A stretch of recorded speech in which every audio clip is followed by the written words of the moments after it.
What? That is not true. I haven't harassed anyone. Oh, but are you going to deny us the evidence? My aunt had photos of me kissing a boy at the entrance to school, and she used that to make my parents believe that I was some kind of bully and a gay, that I went around spreading terror to the rest of my classmates. What neither she nor my parents knew is that the boy in the photo was actually my boyfriend of a few months, and that, apart from the fact that there was nothing inappropriate in the images, everything we did was consensual. But my aunt clearly didn't care about any of that. What made matters worse was that I wasn't ready to tell my parents about being gay. I knew that my father especially wouldn't approve as he was incredibly religious, but I knew that in time that I could get them to come around. But now here, my aunt was exposing my skeletons without my permission and making them into something that they weren't. My parents didn't even bother to check if the story my aunt told was true. They just kicked me out of the house without stopping to listen to my version. Hi, my name is Jake, and I always thought I had a normal family, where everyone got along and there wasn't that competitiveness that happens in some families, where members try to outdo each other in academics or work, or compete for the affection of their elders. I never believed my family was like that until I grew up and saw the situation with my own eyes. As for me, I was an only child.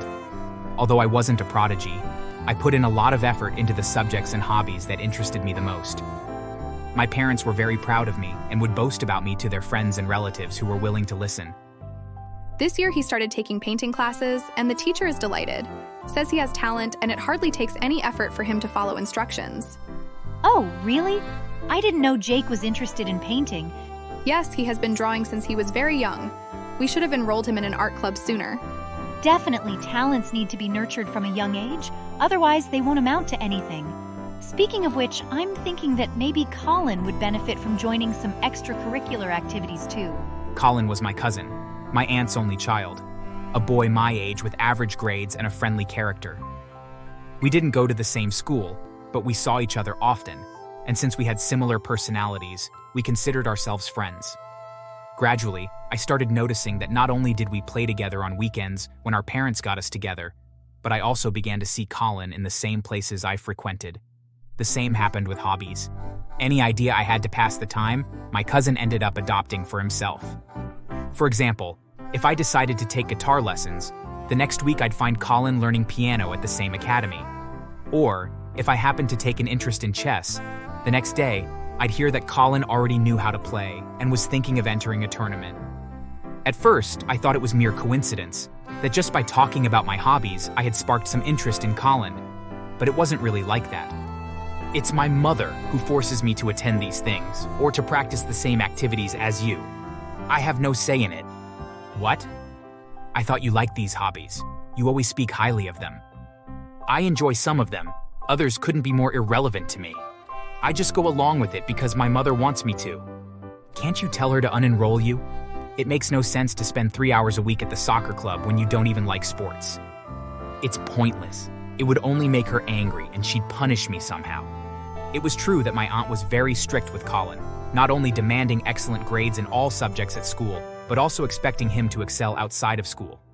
She didn't enroll him in clubs for fun, or so he could enjoy himself and make friends. But even in those extracurricular activities, she demanded that he take them seriously and excel.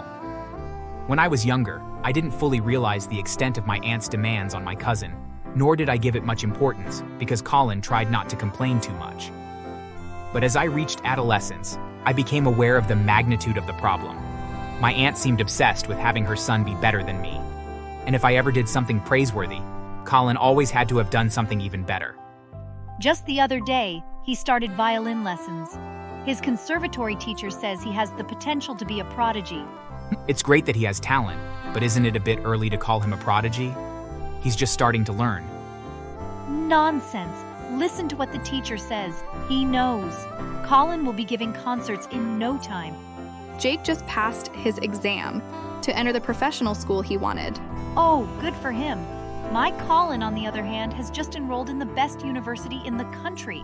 Maybe I should have been angry that they always took the spotlight off me to give it to Colin, but it didn't really bother me. Colin enjoyed the attention as little as I did, and therefore no rivalry ever developed between us that the adults seemed so determined to make us feel. I saw my cousin as someone to admire, who worked hard to meet absurd goals set by my aunt, and did so without much complaint and with more talent than I could have.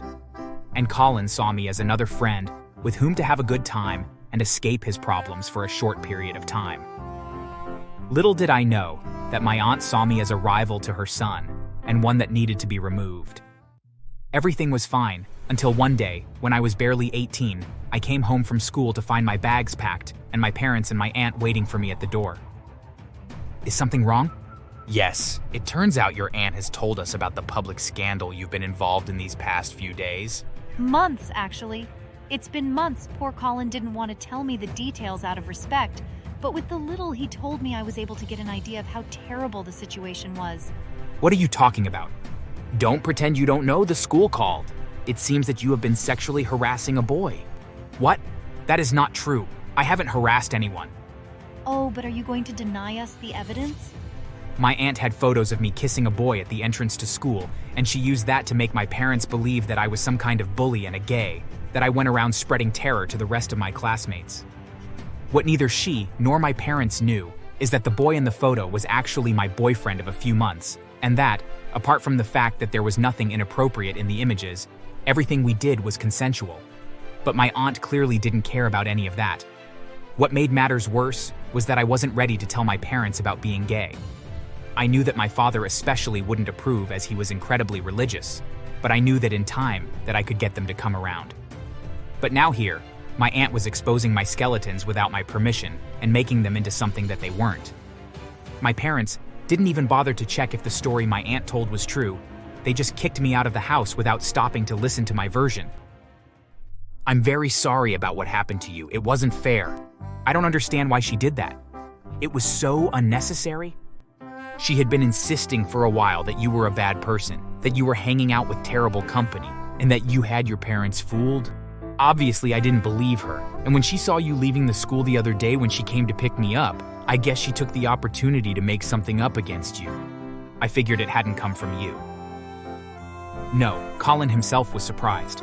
He hadn't told my aunt anything about me. He never did.